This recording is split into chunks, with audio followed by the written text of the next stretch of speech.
और एडमिनिस्ट्रेशन को मैं कहना चाहूँगा, जो मेरे यहाँ भाई बैठे हैं, इनका कोई तो हाल पूछने आ जाओ। ये भी आप ही के हैं, टैक्स पेयर्स हैं, ये अच्छी अच्छी दुकानें चलाते हैं, अच्छे अच्छे होटल्स हैं, कोई बेकार कोई ऐसे मजदूर नहीं है कि आके बैठ गए हैं। तो इसीलिए आपसे अनुरोध है कि प्लीज़ कोई तो आओ, इनका हाल तो पूछो एक बार। मैंने देखा कि हमारे जो साथी थे ना, वो यहाँ पे डटे रहे, वो नहीं उठे। चाहे हम पुलिस स्टेशन में होंगे पर वो यहाँ पे डटे रहेंगे। और वही हम बात उनको बता के आए हैं कि अगर आप 8 को उठा रहे हो ना, तो 800 वहाँ पे इकट्ठा हो रहा है। कटरा के ईशान, शिवा, सिद्धार्थ, मानिक और नकुल, ये 5 युवक जो कल रात से अनशन पर बैठे हैं 3 मांगों को लेकर, एलजी सरकार के आगे, श्राइन बोर्ड के आगे और रियासी एडमिनिस्ट्रेशन के आगे।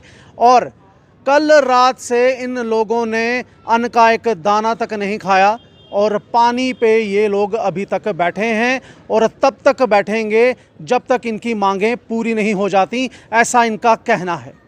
इनके और भी साथी इनकी सपोर्ट के लिए बार बार यहाँ पर आ रहे हैं, थोड़ी थोड़ी देर बैठते हैं और इस तरह इनकी जो भूख हड़ताल है वो आगे बढ़ रही है। अभी थोड़ी देर पहले यहाँ पर हर्षदेव सिंह भी आए और इन्होंने हमारे साथ बात कर साझा किया कि ये बच्चे भूख हड़ताल नहीं, सत्याग्रह कर रहे हैं, अपने आप को कष्ट देकर अपनी बात मनवाने की कोशिश कर रहे हैं। वो 3 मांगे क्या हैं वो भी मैं आपको बता देता हूं। ताराकोट रोपवे नहीं लगना चाहिए। ताराकोट के लिए जो रोड एक्सटेंड की जा रही है कटरा से एक्सप्रेसवे वाली, वो नहीं जानी चाहिए। और इनके साथियों को, जिन्हें कल पीसफुल प्रोटेस्ट के दौरान पुलिस ने अरेस्ट किया, उनको भी छोड़ दें, तभी ये अब यहाँ से उठेंगे। हमारे साथ अभी हैं, इनसे बात करते हैं। अभी आपने यात्रा शुरू की, यात्रा जैसे ही ख़त्म हुई ये लोग यहाँ पहुँचे और अनशन पर बैठ गए, आप भी इनका साथ दे रहे हैं। क्या कहना चाहते हैं, किस तरह का अनशन, कब तक ये चलेगा? क्या मांगें पूरी होंगी तभी आप उठेंगे, या फिर किस तरह से आप इसको प्लान कर रहे हैं, स्ट्रेटेजाइज कैसे कर रहे हैं? सर मांगे तो तब उठेंगी जब कोई हमें पूछने आएगा।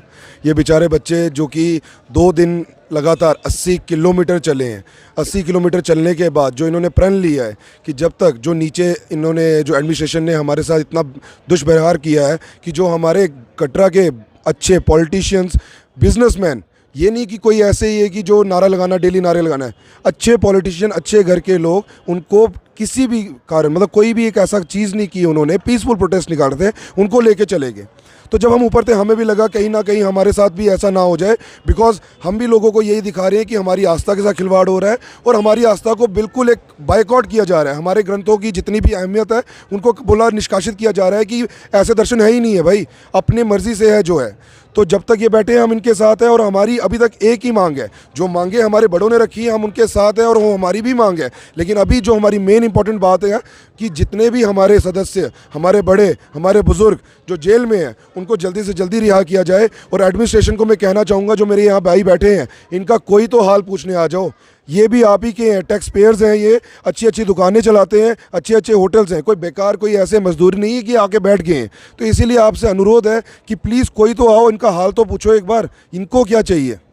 और जो आ रहे हैं, कोई रियासी से, कोई कठुआ से, कोई बाहर से, जो हमें यहाँ पे हमारे साथ बैठने आ रहे हैं, उनको आने नहीं दिया जा रहा। बट तब भी जितने भी आए हैं, हम इतना भी जब तक होगा हम इनके साथ खड़े हैं, इनके साथ ही यहीं पे हैं।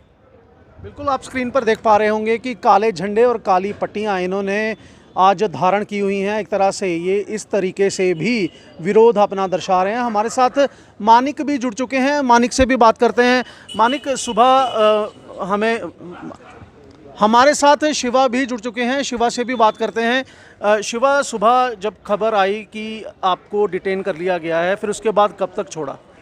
भैया सुबह करीब 5:30 के हम नॉर्मली सोए थे अपना, तो डीएसपी सर आते हैं, उन्होंने हमें उठाया और अपने साथ पुलिस स्टेशन ले गए। बट उन्होंने कोई ज़ोर ज़बरदस्ती नहीं की, कोई वैसा व्यवहार नहीं किया, पीसफुली लेके गए हमें और कुछ 10:30 के करीब वापस छोड़ दिया पुलिस स्टेशन से ही। फिर हमने देखा कि हमारे जो साथी थे ना, वो यहाँ पे डटे रहे, वो नहीं उठे। चाहे हम पुलिस स्टेशन में होंगे पर वो यहाँ पे डटे रहेंगे। और वही हम बात उनको बता के आए हैं कि अगर आप 8 को उठा रहे हो ना, तो 800 वहाँ पे इकट्ठा हो रहा है। मैं बस यही एडमिनिस्ट्रेशन को बोलना चाहूँगा कि अभी तक हमने अन्न का एक दाना नहीं खाया है और हमसे एक बारी तो पूछो कि हमें चाहिए क्या। सबसे बड़ी बात, जो हमारे साथी हैं, जितने भी हमारे भाई हैं जिनको आपने अंदर किया है, उनको बाहर निकालो, फिर ये हंगर स्ट्राइक जो है हम बंद करेंगे। फिर उसके बाद जो हमारे बड़े भाई कहेंगे हम वही करेंगे।